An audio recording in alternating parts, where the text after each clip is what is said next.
अस्सलाम वालेकुम, मैं हूं मरीम नवाज और आज तारीख 19 अक्टूबर 2025 है।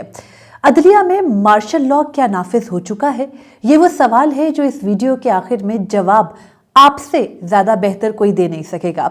अदलिया के अंदर कुछ ऐसी जो है वो रद्दोबदल किए गए जिसके बाद ऐसे लगता है कि अदलिया के इस्लाहात या जजेस कोड ऑफ कंडक्ट जो कि होना तो ये चाहिए था कि अगर खुफिया एजेंसियां, अगर हुकूमत, अगर कोई भी ऐसा जो इदारा है जो अदलिया के अंदर मुदाखलत की कोशिश करे तो उसके लिए रास्ता कैसे रोका जाएगा, इसके बजाय जजेस कोड ऑफ कंडक्ट में रास्ता अदलिया ही का रोक दिया गया। ना अदलिया के किसी जज को किसी फोरम पर बात करने की इजाजत है, ना किसी जगह पर जाने की इजाजत है, ना किसी जज को अब किसी भी तरह की जो है वो अपना मौकिफ पेश करने की इजाजत है। तो लगता यह है कि गुज़िश्ता रोज जो एक अदलिया के अंदर एक बड़ा जो है ना वो कोड ऑफ कंडक्ट सेटल किया गया, ये चीफ जस्टिस जनाब याहिया खान ने जस्टिस मंसूर अली शाह के मामले पर उनका जो खौफ है वो सर चढ़कर बोलने लगा और उसी के तनाजुर में ये तमाम तर तरामीम की गई हैं। इस्लामाबाद हाई कोर्ट के 5 आजाद जजेस में जस्टिस जहांगीरी के बाद एक और जज साहब को निशाने पर ले लिया गया है और जो आजाद जजेस हैं उनके खिलाफ चीफ जस्टिस जनाब याहिया खान और मौजूदा हाइब्रिड निज़ाम एक पेज पर नजर आते हैं। हम गुफ्तगू का आगाज करते हैं। गुज़िश्ता रोज बल्कि गुज़िश्ता रात एक हैपनिंग सामने आई।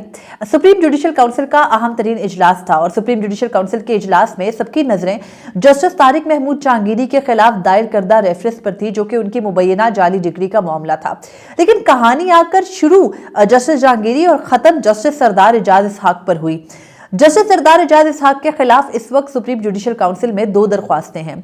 पुरानी नहीं है, 1 माह पुरानी भी नहीं है। 1 अक्टूबर में दायर हुई है और दूसरी इसी सितंबर में दायर हुई है, यानी सितंबर 2025 और अक्टूबर 2025 की दरख्वास्तों पर जस्टिस सरदार एजाज इसहाक को नोटिस जारी करके जवाब मांगे गए हैं। जबकि बहुत से लोग ये क्लेम कर रहे हैं कि जस्टिस जहांगीरी के मामले पर भी जवाब मांगा गया। खास तौर पर जस्टिस जहांगीरी के खिलाफ बराह रास्त शिकायत गुजार मियां दाऊद का ये मानना है कि जस्टिस जहांगीरी के खिलाफ दरख्वास्त पर भी नोटिस किया गया है। लेकिन मेरी मालूमात के मुताबिक जस्टिस जहांगीरी के खिलाफ दरख्वास्त को एक मरतबा फिर मौखिर किया गया है। जस्टिस जहांगीरी को मालूम नहीं किन चीज़ों का मौका दिया जा रहा है, लेकिन शायद 27वीं आईनी तरमीम जो एहसन भून का हालिया जो सुप्रीम कोर्ट बार के इंतखाबात हैं वो जीतने के बाद नारा लग चुका है। उस 27वीं आईनी तरमीम से खुद ही justice Jahangiri, justice Babar Sattar, justice Saman Rifat और जस्टिस सरदार एजाज इसहाक जैसे, जस्टिस मोहसिन अख्तर कियानी जैसे आज़ाद जजेस का किला कमा किया जाने का इम्कान है। इस किस्म की जो है वो स्ट्रैटेजी तैयार तो की गई है और ये भी कहा जा रहा है कि 27वीं तरमीम का ड्राफ्ट बिल्कुल तैयार है। जस्टिस अमीनुद्दीन खान की रिटायरमेंट से पहले चाहे एक दिन कबल ही क्यों ना किया गया, कर दिया जाएगा ताकि उनको सिक्योर किया जा सके और वो 1 दिसंबर 2025 को रिटायर होकर घर रुखसत ना हो जाए। अब मामला क्या है, गुज़िश्ता रोज हुआ क्या? सुप्रीम जुडिशल काउंसिल का इजलास था। सुप्रीम जुडिशल काउंसिल के इजलास के अंदर जो एक बहुत अहम नुक्ता चीफ जस्टिस साहब ने उठाया, उन्होंने 12 जुलाई के पिछले इजलास में जब हम लोगों ने ये खबर भी दी थी कि जस्टिस जहांगीरी के खिलाफ दरख्वास्तों को बगैर किसी वजह के मौखिर कर दिया था और उन्होंने तब कहा था कि जजेस कोड ऑफ कंडक्ट को थोड़ा अमेंड कर लेते हैं। अब जब जजेस कोड ऑफ कंडक्ट को अमेंड करने की बात आती है तो ख्याल तो यही आता है कि 5 जजेस ने अदलिया को खत लिखा था और खत लिखकर ये कहा था कि जनाब जब खुफिया एजेंसियां हमसे राब्ते करें, जब खुफिया एजेंसियां जजेस के घर से उनके रिश्तेदारों को उठाकर हिरासा करें, जब खुफिया एजेंसियां जजेस के को जो है वो मिलने के लिए पैगामात भेजें, जब वो ना मिलें तो उनको ना मिलने की सज़ा ये दी जाए कि उनके घरों में कैमरे नस्ब कर दिए जाएं, उनके रिश्तेदारों को उठाया जाए, उनके वालिदैन को दूसरे शहरों से उठाकर रात गए उनके घरों में लाया जाए, जजेस के घरों में क्रैकर हमले किए जाए। जब ये सब लिखा गया और जवाब मांगा गया कि हजूर हमें बताएं हम करें क्या, जजेस ने जो है वो जुडिशल कॉन्फ्रेंस बुलाने का मुतालबा किया और कहा कि तमाम जजेस को बिठाएं एक साथ, पूछें कि इस दरीना मसले का हल क्या है। तो बजाय हल निकालने के जब ये सवाल होता है तो चीफ जस्टिस जनाब याहिया खान कहते हैं देखिए ना जी, वो हम national judicial policy making committee का इजलास कर रहे हैं, उसमें ये हमारे एजेंडे पर है, वहां पर हम पॉलिसी बना रहे हैं। आपको पता है national judicial policy making committee जो है वो मुशर्रफ साहब के दौर में, वो अमरीयत के दौर से कायम करदा एक कमेटी है और उसकी पॉलिसियां हर साल बनती हैं और हमने कभी भी उन पॉलिसियों का निफाज देखा नहीं है। आप सिर्फ उन पॉलिसियों के निफाज की हद ये देख लीजिए या उनका आलम ये देख लीजिए कि वहां पर अटॉर्नी जनरल फॉर पाकिस्तान पेश होकर बताते हैं कि जबरी गुमशुदगियों का मामला तकरीबन खत्म हो चुका है। और अगर हम इस बात को रिलेट करें अंसार अब्बासी की उस खबर के साथ जिसमें उन्होंने कहा था कि जो ये डिटेंशन का एक कानून आया है जिसके तहत जो है वो 3 माह के लिए किसी भी शख्स को गिरफ्तार रखा जा सकेगा विदाउट एनी केस, वो केस ऑब्वियसली जस्टिफाई करता है जबरी गुमशुदगियों को। तो जब आपने उसे कानूनी कवर पहना दिया है तो उसको ये कहना जो है वो national judicial policy committee making के इजलास में कि जबरी गुमशुदगियां मुकम्मल तौर पर खत्म हो चुकी है, महज आंखों के धोखे के सिवा कुछ नहीं है। हाँ, आप तो हर किस्म, ये तो वो मुल्क है ना जिसमें मार्शल लॉज को जो है वो कानूनी तहफ़्फ़ुज़ मिलता रहा, ये वो मुल्क है जिसमें अदलिया को बाकायदा फतह कर लेने को एक आईनी तरमीम की चादर जो है वो पहनाई गई। तो यहाँ पर जबरी गुमशुदगियों को भी एक कानूनी चादर पहना दी गई है। तो बहरहाल ये जो है वो सारा कुछ एक तरफ हो गया तो चीफ जस्टिस ने सुप्रीम जुडिशल काउंसिल के इजलास के अंदर जो प्रोपोज्ड जजेस कोड ऑफ कंडक्ट की अमेंडमेंट्स थी उनको बाय मेजॉरिटी मंजूर कर लिया। एलामिया जो जारी हुआ सुप्रीम जुडिशल काउंसिल का, उसके मुताबिक जो मालूम पड़ता है वो ये कि जो जजेस कोड ऑफ कंडक्ट है वो किन जजेस की मेजॉरिटी से मंजूर हुआ।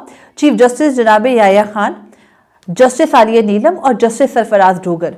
नाम काफी है, इससे ज्यादा मुझे कुछ एक्सप्लेन करने की जरूरत नहीं है कि जजेस कोड ऑफ कंडक्ट आ कहां से रहे हैं और मंजूर कौन कर रहा है। तो ये जो जजेस कोड ऑफ कंडक्ट मंजूर हुए हैं इनमें सबसे दिलचस्प जजेस कोड ऑफ कंडक्ट का आर्टिकल 5 है जिसका बार बार हवाला दिया जाता है। जब भी कोई जज कोई गुफ्तगू करे कहा जाता है जजेस कोड ऑफ कंडक्ट आपको इजाजत नहीं देता कि आप अपने केस के अंदर जो है वो किसी भी किस्म की बात करें, गुफ्तगू करें। अभी हालिया जब इस्लामाबाद हाई कोर्ट के जजेस जो है वो सुप्रीम कोर्ट ऑफ पाकिस्तान में जस्टिस जहांगीरी की डिग्री के मामले पर आए, उन्होंने आईनी दरख्वास्तें भी दायर की, तो कहा गया ये जज साहिबान सुप्रीम जुडिशल काउंसिल के कोड ऑफ कंडक्ट के आर्टिकल 5 की खिलाफ वर्जी के मुर्तकिब हो रहे हैं। अब उस आर्टिकल 5 को बना क्या दिया गया है। चीफ जस्टिस साहब की पेश करदा अमेंडमेंट जिसको मैंने आपको बताया कि जस्टिस सरफराज डोगर और जस्टिस आलिया नीलम की वोट से मंजूर किया गया और चीफ जस्टिस जनाब याया खान एज अ चेयरमैन उसमें अपना वोट डाल रहे थे। तो इस तरमीम के तहत अब जजेस कोड ऑफ कंडक्ट में यह शामिल कर दिया गया है कि किसी जज को किसी भी अवामी तनाज़े में मुलव्विस नहीं होना चाहिए। अब वो अवामी तनाज़ा क्या होगा, अवामी तनाज़े की नोयत या हियत क्या होगी, कौन से तनाज़े को हम अवामी तनाज़ा कहेंगे और नहीं कहेंगे, ये कहीं डिफाइंड नहीं है। फिर कहा गया है कि किसी जज को किसी अवामी तनाज़े में मुलव्विस नहीं होना चाहिए, ख्वाह वो तकरीर, तहरीर, बहस या किसी फोरम पर तबसरे की सूरत में हो और खसूसन सियासी मामलात पर बिल्कुल नहीं, चाहे ऐसे मामलात में किसी कानूनी सवाल का पहलू ही शामिल क्यों ना हो। यानी जजेस किसी सेमिनार में नहीं जाएंगे, जजेस किसी इंटेलेक्चुअल डिबेट का हिस्सा नहीं बनेंगे, जजेस किसी भी किस्म के मुकालमे का हिस्सा नहीं बनेंगे। और अगर मैं आपको इसके बैकग्राउंड में बताऊं तो अभी एक हफ्ता भी नहीं हुआ, अभी बल्कि जो हफ्ता अभी खत्म हो रहा है इसी हफ्ते की बुध या मंगल को जो बल्कि पिछले इतवार को, जो इतवार गुजरा है, आज इतवार है ना, पिछले इतवार को लाहौर में डॉन इंग्लिश की जो है वो ज़ेरे एहतमाम ब्रीथ पाकिस्तान के नाम से एक इवेंट हुआ जिसके अंदर justice Ayesha Malik, Lahore high court के जस्टिस जवाद हसन और जस्टिस मंसूर अली शाह शामिल थे, जिन्होंने ना सिर्फ मौसमियाती तब्दीली पर इंतजामिया के सवालात को जो है वो इंतजामिया की जो गलतियां हैं, उनकी नाअहलियां हैं, उनको उनकी निशानदेही की, बल्कि उन्होंने जो गुड गवर्नेंस के लिए पेशावर में जाकर मशहूर ज़माना पिछले हफ्ते प्रेस कॉन्फ्रेंस हुई थी उसका भी जो है ना वो पोल खोला और बताया कि कितनी गुड गवर्नेंस है पंजाब में। तो जाहिर बात है कि उसके बाद तो बराह रास्त गुस्सा बनता था और फिर चीफ जस्टिस जनाब याया खान, जस्टिस आलिया नीलम और जस्टिस सरफराज डोगर ने बैठ के रास्ता रोकना ही था ना जजेस का कि आइंदा जाकर वो किसी जो है वो ऐसे फोरम के ऊपर किसी हुकूमत का पोल ना खोल दें। और आपको पता है इस वक्त तो हालात ये है कि अगर पंजाब हुकूमत के बारे में किसी ने भी कोई बात करनी है तो उसको किसी भी तरह से रोक देना है। पंजाब में सब अच्छा अच्छा हरा हरा चल रहा है और सिंध में भी कोई मसाइल नहीं है, सारे मसले खैबर पख्तूनख्वा में है, बलूचिस्तान में है, लेकिन उनके बारे में बात करने की इजाजत नहीं है। तो बहरहाल इस सारे तनाजुर के अंदर ये आर्टिकल 5 जजेस कोड ऑफ कंडक्ट का अमेंड हो गया। इसके अंदर ये भी शामिल किया गया आर्टिकल 5 के अमेंडमेंट के अंदर कि जज को मीडिया से कोई ताल्लुक या राब्ता नहीं रखना चाहिए। वैसे ये जजेस कोड ऑफ कंडक्ट के अंदर ऑलरेडी शामिल था, कोई भी जज अपनी ऑफिशियल कैपेसिटी में मीडिया से कोई ताल्लुक या राब्ता रखता नहीं है। हाँ, चीफ जस्टिस के चैम्बर से छुरी गुम हो जाने का मामला अदलिया तक मीडिया तक कैसे पहुंच जाता है ये एक अलग कहानी है। वो ये भी कहते हैं जजेस कोड ऑफ कंडक्ट के अंदर कि कोई भी जज जो है वो मीडिया से कोई ताल्लुक या राब्ता नहीं रखेगा, खास तौर पर उन मामलात के हवाले से जो अवामी बहस का सबब बन सकते हैं। अगेन अवामी बहस क्या होती है नहीं पता। फिर वो ये भी कहते हैं कि अदालती इदारे की बाहमी नज़्म ज़ब्त और वकार पर मनफी असर इस तरह की चीजें डाल सकती है। अलबत्ता अगर किसी जज के खिलाफ कोई इल्जाम अवामी सतह पर आयद किया जाए तो इस मामले पर वो तहरीरी तौर पर चीफ जस्टिस ऑफ पाकिस्तान और सुप्रीम कोर्ट के चार सीनियर जजेस पर मुश्तमिल कमेटी के सामने रजिस्ट्रार के जरिए अपनी ग्रीवेंस पेश कर सकता है ताकि इदारा जाती तौर पर मुनासिब जवाब दिया जा सके। जज को यह भी नहीं करना चाहिए कि वो किसी अदालती या इंतजामी मामले को अवामी बहस का मौजू बनाए और ना ही अपनी जाती या सरकारी मामलात से मुतालिक कोई बात अवाम के सामने लाए। मुझे लगता है कि यहाँ पर चीफ जस्टिस जनाब याया खान का टारगेट ना justice Mansoor Ali Shah, justice Ayesha Malik, justice Athar Minallah वगैरह नहीं है, वो बराह रास्त काजी फैज़ ईसा को चार्जशीट करे। हजूर, आपके ऊपर कमिश्नर रावलपिंडी लियाकत चट्टा ने इल्जाम लगाया कि आपने इलेक्शन रिगिंग की और आप उठकर जो है वो बाहर मकबरे पर प्रेस कॉन्फ्रेंस करने चले गए, तो ये उनको एड्रेस करिए। बहरहाल जजेस कोड ऑफ कंडक्ट के अंदर ये भी शामिल किया गया है कि जो चीफ जस्टिस के मंजूर करदा कोर्ट है कि किसी भी जज साहिबान को किसी भी समाजी, सकाफती, सियासी या सिफारती तकरीब की सदारत करने या उसमें शिरकत करने से गुरेज जो है वो करना चाहिए। और पाबंद किया है कि अगर कोई जज किसी गैर मुल्की या बैनुल अक़वामी इदारे की किसी कॉन्फ्रेंस या इजलास में शिरकत की दावत खुद तलब करे तो ये मिसकंडक्ट तस्वुर होगा। और ये भी कहा गया है कि अगर किसी जज को जाती हैसियत में ऐसी दावत मौसूल हो तो दावत देने वाले को आगाह करेगा और ये दावत मुतल्लिका चीफ जस्टिस के जरिए भेजी जाएगी। ये कोई पुराना किस्सा, ये वाली जो अमेंडमेंट है ना कि किसी जज को जाती तौर पर कोई जज दावत तलब नहीं कर सकता और अगर करे तो वो मुतल्लिका चीफ जस्टिस को बताएगा। आपको याद है सितंबर के आगाज में जब नए अदालती साल का आगाज हुआ तो जस्टिस मंसूर अली शाह को हार्वर्ड लॉ स्कूल से जो है वो इनवाइट था और उस इनविटेशन का मामला उन्होंने चीफ जस्टिस के सामने रखा। उन्होंने हार्वर्ड लॉ स्कूल को ये बताया कि चीफ जस्टिस ने इससे जो है वो इजाजत मांगनी है। चीफ जस्टिस ने उनको ट्रेवल करने की इजाजत नहीं दी। तो ये अमेंडमेंट खास तौर पर जस्टिस मंसूर अली शाह के लिए आई है। जस्टिस मंसूर अली शाह क्यों जाते हैं इंटरनेशनल फोरम्स पर, क्यों करते हैं पाकिस्तान की नुमाइंदगी? और ठीक है कि ये पाकिस्तान के अच्छे इमेज की बात होगी, लेकिन उन्हें जरूरत क्या है पाकिस्तान का अच्छा इमेज बनाने की?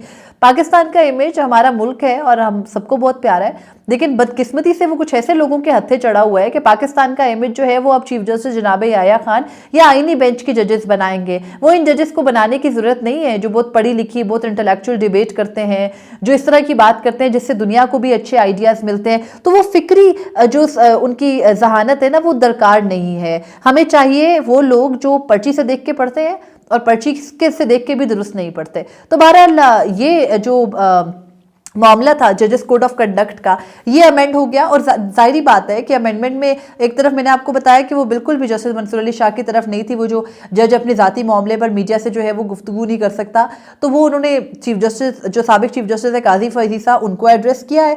और ये जो एक तरमीम है कि कोई जज खुद को इन्वाइट नहीं भेज सकता, यानी चीफ जस्टिस जनाब याया खान, आपको पता है ये जो जस्टिस मंसूर अली शाह को हार्वर्ड से इनवाइट आया तो बाकायदा जो कोर्ट रिपोर्टर्स का एक सेक्शन है हमारा, ठीक है, उनकी अपनी राय है, उनकी राय का एहतराम है, उन्होंने ये नैरेटिव बनाया कि जस्टिस मंसूर अली शाह ने खुद इनवाइट करवाया। और चीफ जस्टिस जनाब याया खान जो हैं वो ये कहते हैं कि उनके पास तो फ़ोन भी नहीं है, वो तो मीडिया भी नहीं देखते। ये बिल्कुल वैसे ही है जैसे काजी फैज़ ईसा कहते थे मैं तो अखबार भी नहीं पढ़ता, मैं तो कुछ भी नहीं करता, मुझे तो पता ही नहीं होता। तो सेम इनका भी किस्सा है, ये फ़ोन नहीं देखते तो इनको पता ही नहीं है कि कैसे ये मामला आ गया। ये मीडिया के एक ख़ास सेक्शन ने जो कि सुप्रीम कोर्ट कवर करता है, उन्होंने ये डिबेट छेड़ी कि जस्टिस मंसूर अली शाह ने खुद इन्वाइट किया हार्वर्ड लॉ स्कूल में, उनको इन्विटेशन नहीं था। तो चीफ जस्टिस भी कहते हैं कि खुद को कोई खुद इन्वाइट करवा नहीं सकता। वैसे अगर कोई खुद को खुद इन्वाइट करवा सकता होता तो मुझे लगता है कि सुप्रीम कोर्ट के बहुत से जजेस बहुत सारी जगहों पर जा सकते थे। वो जो जस्टिस शाहिद बिलाल हसन जुलाई में जो है वो एक लॉ स्कूल जो कि कोई लॉ एसोसिएशन थी लंदन की, वहाँ पहुँच गए। और बड़ी अजीब सी बात है कि वो पहले एग्जिस्ट भी नहीं करती थी और अगर करती थी तो पाकिस्तान तहरीक इंसाफ के लिए लॉबिंग करने में मसरूफ होती थी, तो वहाँ कोई पाबंदी या मसला नहीं था और वहाँ पर भी कोई सेल्फ इन्विटेशन का मामला नहीं था। लेकिन अगर किसी आज़ाद जज को कोई इन्विटेशन आएगा तो वो सेल्फ इन्विटेशन में आ सकता है। बहरहाल सुप्रीम जुडिशल काउंसिल ने जो एक और मुद्दा उठाया जिस पर बहुत सारी कन्फ्यूजन भी रही, वो ये थी कि काउंसिल ने कितनी शिकायत निपटाई। टोटल उनके सामने 67 शिकायत कल थी, 65 जो है वो उन्होंने शिकायत निपटाई हैं, 2 शिकायत रह गई। अब बहुत सारे लोगों का ये सवाल था और गुज़िश्ता रोज़ ये खबर भी दी कि जस्टिस सरदार इजाज़ इसहाक के खिलाफ ये शिकायत हैं 2 की 2 जो कि जिन पर नोटिस किया गया है। ये क्लेम मैंने आपको बताया कि मियां दाऊद एडवोकेट का, जो कि बराह रास्त दरख्वास्त गुजार हैं, खुद को बड़ा चैंपियन समझते हैं जजेस को घर भेजने के मामले में। वो ये कहते हैं कि ये जो एक नोटिस हुआ है वो जस्टिस जहांगीरी को हुआ है और ये तक दावा कर रहे हैं मौसूफ कल अपने अपने सोशल मीडिया के ऊपर कि जस्टिस जहांगीरी की मैट्रिक की डिग्री भी जाली है। तो बहरहाल जजेस कोड ऑफ कंडक्ट में ये भी शामिल होना चाहिए था। वैसे तो काजी फरीद ईसा ने किया था, लेकिन ये भी सख्ती शामिल करनी चाहिए थी कि जब कोई इस किस्म के पब्लिकली झूठे दावे करेगा तो उसके खिलाफ कार्रवाई क्या होगी। जब वो किसी जज के बारे में करेगा और पब्लिक को ये एक जो है ना वो एक ये पब्लिक को तासुर देने की कोशिश करेगा कि जज साहिबान जो है वो बिल्कुल ही पढ़े लिखे नहीं है और इस इतने ऊंचे मनसब तक पहुंच गए और पाकिस्तान का पूरा जो अदालती निज़ाम है या पूरा जो जजेस को की स्क्रूटनी करने में हमारी खुफिया एजेंसियों का भी किरदार होता है, वो भी होता था बराह रास्त, अब इनडायरेक्टली होता है। तो वो जो पूरे का पूरा सिस्टम है वो फ्लॉप है। तो ये तो जो है वो मियां दाऊद साहब सवाल कर रहे हैं ना बराह रास्त पाकिस्तान के हर इदारे की कॉम्पिटेंसी के ऊपर। तो उनके ऊपर क्या जो है वो पेनल्टी लगेगी या नहीं लगेगी ये तय नहीं हुआ, क्योंकि ये तरजीहात में नहीं था। इस वक्त पर्सन स्पेसिफिक हमें जो है वो अमेंडमेंट्स करनी थी सुप्रीम जुडिशल काउंसिल के कोड ऑफ कंडक्ट में, ताकि मुस्तकबिल में जस्टिस मंसूर अली शाह और दीगर जज साहिबान जो है ना तो उनको बैरून मुल्क से कोई इन्वाइट आए, ना वो मीडिया से गुफ्तगू करे। जैसे वो बराह रास्त गुफ्तगू करते हैं ना मीडिया से तो खबरें निकलती हैं, मतलब खबरें जब निकलनी होती है तो वो कहीं से भी निकल आती हैं। गुज़िश्ता रोज़ सुप्रीम जुडिशल काउंसिल के इजलास में क्या हुआ, क्या ये चीफ जस्टिस जनाब याया खान ने बराह रास्त किसी को बताया? क्योंकि जज साहिबान ही होते हैं इसके अंदर या सुप्रीम कोर्ट का स्टाफ होता है। तो ये बड़ी अजीब सी बात है कि आप एक चीज़ को बराह रास्त लिख रहे हैं इसके अंदर, जो कि ऑलरेडी ममनू है, नहीं हो सकती। कोई जज ऑफिशियल कैपेसिटी में इस तरह से जो है वो अपनी ज़ाती ग्रीवेंस के लिए नहीं मिलकर अपने मामलात को एड्रेस कर सकता। लेकिन बहरहाल जहाँ एक तरफ यही हुआ, वहाँ पर दूसरी जानिब जस्टिस जहांगीरी के मामले पर जो है वो फिलहाल उसको अगेन मुखिर किया गया, मेरी खबर है। मेरी इतला यही है। बहुत सारे लोग कह रहे हैं कि नोटिस हुआ, लेकिन अभी ये चीज़ें डेवलप हो रही है। नोटिस हुआ नहीं हुआ, मौखिर हुआ, कैसे हुआ, ये मामला डिस्कशन में आना। और मौखिर करने वक्त की जो प्रेस रिलीज है बड़ी वेग किस्म की जारी हुई, उसके मुताबिक तो वहां पर जस्टिस सरफराज डोगर बैठे थे। तो जस्टिस सरफराज डोगर जो अपनी अदालत में बैठकर अपने साथी जज के खिलाफ एक मुकदमे को सुन रहे हैं, उसी मुकदमे को मौखिर करने में अपनी राय कैसे दे सकते हैं, ये एक अलग कहानी है। बहरहाल दूसरा जो मामला है और अहम है वो है जस्टिस सरदार एजाज इसहाक का। जस्टिस सरदार एजाज इसहाक ने ऐसा क्या किया है कि उनके खिलाफ दो दरख्वास्तें, एक 19 सितंबर को आती है, दूसरी 21 अक्टूबर को आती है, और जज साहब को सुप्रीम जुडिशल काउंसिल फौरी तौर पर नोटिस भी कर देती है।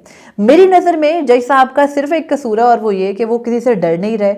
शायद बाकी जज साहिबान इतना खुलकर नहीं बोल रहे जितना जस्टिस सरदार एजाज इसहाक बोल रहे हैं। और जस्टिस सरदार एजाज इसहाक ने एक ब्लास्फेमी केस, देन लापता अफराद का केस, देन इमरान खान से मुलाकातों के मामले पर, फिर जो है वो अभी रिसेंटली उन्होंने जब एक AI से मुतालिक, आर्टिफिशियल इंटेलिजेंस से मुतालिक अपने चीफ जस्टिस को खत लिखकर रोबोट करार दिया और कहा कि उनके प्रोग्रामर्स जो हैं वो उनको जिस तरफ चला पड़ते हैं तो वो उस तरफ को चल पड़ते हैं। बड़ी जो है वो उन्होंने डबल मीनिंग किस्म की एक तहरीर उर्दू में लिखकर भेजी ताकि चीफ जस्टिस को समझ भी आए। वो तहरीर फिर जस्टिस सरदार एजाज इसहाक का वो लेटर जो उन्होंने जस्टिस बाबर सत्तार के साथ अपनी फुल कोर्ट मीटिंग के हवाले से और इस बारे में लिखा था। तो बहुत सारा ऐसा कुछ है जो जस्टिस सरदार एजाज इसहाक करे, लेकिन उनके खिलाफ शिकायत हैं क्या? दो शिकायत है। 21 अक्टूबर 2025 को उनके खिलाफ मरकजी जनरल सेक्रेटरी तहरीक तहफ़्फ़ुज़ नामूस रिसालत ने शिकायत दायर की और कहा कि जस्टिस सरदार एजाज इसहाक ने ब्लास्फेमी केस सुनते हुए मुकद्दस हस्तियों के खिलाफ मुहिम को तहफ़्फ़ुज़ दिया, तौहीन करने वाले अफराद के खिलाफ कानूनी कार्रवाई रोकने की कोशिश की। आप हालात देखें कि जिस मुल्क में ब्लास्फेमी वाली जैसी चीज को, जुर्म को बिजनेस बनाकर चलाया जाए और वहां जज सिर्फ एक ऑर्डर करे कि इस पर कमीशन बनाकर तहकीकात कर दें और जज के खिलाफ ये जो है वो दरख्वास्त दायर हो जाए, शिकायत दायर हो जाए कि जज ने जो है वो मुकद्दस हस्तियों के खिलाफ नाउज़ुबिल्लाह मुहिम को तहफ़्फ़ुज़ दिया। इस किस्म की बातों पर अगर अभी ये बात जो है वो कंफर्म नहीं है कि इसी पर नोटिस हुआ है, लेकिन जस्टिस सरदार एजाज इसहाक के खिलाफ पेंडिंग सिर्फ ये दो दरख्वास्तें। दूसरी क्या है कि 19 सितंबर 2025 को एक वकील है, उनका नाम मोहम्मद वकास मलिक है, वो इससे पहले जस्टिस मोहसिन अख्तर कियानी के खिलाफ भी सिमिलर फैक्ट्स के ऊपर शिकायत लेकर आए थे जो खारिज हो चुकी है। तो वो जो जज साहब के खिलाफ ये कहते हैं कि जस्टिस सरदार एजाज इसहाक ने जाती अनाद और तासुब की बुनियाद पर फैसले दिए हैं। और कोई केस है मरियम फयाज केस, उसमें 3 साल तक फैसला महफूज रखा है और अदालती हल्फ की खिलाफ वर्जी की है। और जबकि कट इन जो वेल्ड गाड़ियों केस का फैसला है वो भी जो है वो गैर मामूली ताखीर का शिकार रहा है, जिससे अवामी एतमाद को ठेस पहुंची है। इस्लामाबाद हाईकोर्ट के नज़्म व नस्क में रुकावट डाली है, साथी जजों के साथ ग्रुप बनाकर अदालती अमूर को मुतासिर किया है, चीफ जस्टिस और दीगर जजेस के खिलाफ महाजराई की है, बतौर जज प्राइवेट लॉ फॉर्म चलाते हुए अदालती कार्रवाई पर असरअंदाज होने की कोशिश की है, मिसकंडक्ट के मुर्तकिब हुए ओहदे से हटाया जाए। अब जस्टिस सरदार एजाज इसहाक के खिलाफ दायर होने वाली जो दरख्वास्त है बिल्कुल सिमिलर, मतलब मैं इन्फॉर्मेशन की बुनियाद पर, शिकायत पढ़ने की बुनियाद पर आपको बता रही हूँ कि बिल्कुल सेम दरख्वास्त जस्टिस मोहसिन अख्तर कियानी के खिलाफ आई। उन पर बिल्कुल यही इल्ज़ाम था कि जज साहब ने जो है वो प्राइवेट लॉ फर्म अपनी चलाई है, अपने फर्म के लोगों को नवाजा है, जो उनका जुडिशल साइट का मामला था, जो कि आ भी नहीं सकता यहाँ पर, जिसको साबित किया भी नहीं जा सकता। फिर सेकेंडली ये कि वो अपने साथी जज साहिबान के साथ मिलकर इस्लामाबाद हाईकोर्ट की नज़्मो नस्क को खराब कर रहे हैं। इस्लामाबाद हाईकोर्ट रह क्या गई है? जस्टिस सरफराज डोगर ने कैप्चर करने के बाद वहां का नज़्मो नस्क अब जो बना दिया है उसके मुताबिक तो जज साहिबान काम कर रहे हैं। लेकिन बहरहाल उनके जस्टिस मोहसिन अख्तर कियानी और दीगर जज साहिबान के खिलाफ भी इस किस्म की दरख्वास्त आई थी, लेकिन जब वो खारिज हो गई, जब वो जो है वो फाइल हो गई, तो फिर उसके बाद इस किस्म की दरख्वास्त पर नोटिस अगर जारी हुआ है, अभी तक तो ये 2 ही दरख्वास्तें मंजर आम पर हैं, अगर इनमें से किसी एक पर या तो जो है वो नामूसे रिसालत वालों की दरख्वास्त के ऊपर या फिर ये वकार मलिक की दरख्वास्त के ऊपर अगर जस्टिस सरदार एजाज इसहाक को नोटिस करके जवाब मांगा गया है, तो आप इस निज़ाम के ऊपर इन्ना लिल्लाह पढ़ लीजिए, कोई हाल नहीं है। तो बहरहाल ये तमाम तरह इन्फॉर्मेशन थी, मैंने आपके सामने रखी। मुझे फिल वक्त इजाज़त दीजिए और आप, मैंने जैसे शुरू में कहा कि आप खुद फैसला कर सकते हैं कि अदलिया पर क्या कोई मार्शल लॉ नाफिज हुआ है या नहीं। कमेंट्स में ज़रूर बताइएगा। अल्लाह हाफिज़।